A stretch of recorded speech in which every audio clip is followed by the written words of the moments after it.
Ja, hallo Leute, hier ist der Lower Coach. Lower, the Law of Attraction, das Gesetz der Anziehung. Es besagt, was du selbst aussendest mit deinen eigenen Vibrations, mit deinen Gedanken, Gefühlen und Überzeugungen, das bekommst du in entsprechender Form zurück. Das ziehst du an, was du aussendest, ziehst du an, was du sähst, das wirst du ernten, wie du in den Wald rufst, so schallt es zurück. Was du selbst aussendest, kannst du lernen zu steuern und somit steuerst du auch, was du zurückbekommst. Du musst dich auf das fokussieren, was du selbst aussendest. Sei dir klar, dass dein Körper, deine Mitmenschen und deine Umwelt wie ein Feedback-System auf deine eigenen Vibrations reagieren.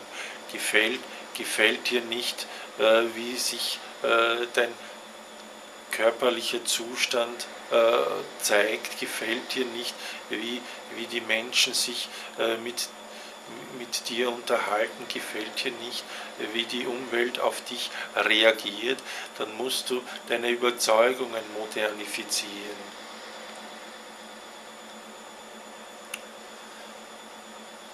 Vielen Menschen ist gar nicht klar, dass sie selbst die Erzeuger ihrer persönlichen Realität sind. Du bist der Schöpfer deiner persönlichen Erfahrungen.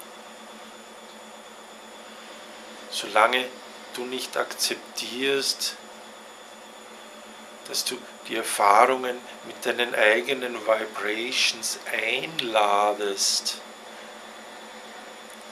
bekommst du dein Leben nicht in den Griff, weil du brauchst du Gut und Böse.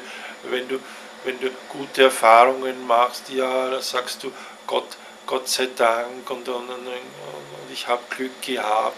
Und wenn du negative Erfahrungen hast, sagst du leider Gottes oder ich habe Unglück gehabt. Aber das Entscheidende sind immer deine eigenen Gedanken, Gefühle, Überzeugungen, deine Erwartungshaltung. Du bekommst, was du selbst aussendest, und was du selbst aussendest, kannst du lernen zu steuern. Ich helfe dir gerne dabei als Lower Coach, dich mehr darauf zu fokussieren, was du selbst aussendest und das steuern zu lernen, dass du nur noch die Ereignisse einlädst in dein Leben, die du wirklich haben willst. Fokussiere dich auf die Dinge, die du haben willst. Und die anderen Dinge lass los, let it be. Melde dich bei mir, ich coache dich gerne weltweit über Skype und Telefon. You create your own reality. Du erschaffst deine eigenen Erfahrungen. Was du aussiehst, wirst du ernten. Und was du aussiehst, kannst du lernen zu steuern. Melde dich, sende mir eine E-Mail und wir nehmen Kontakt miteinander auf. Ich coache dich gerne. Ciao.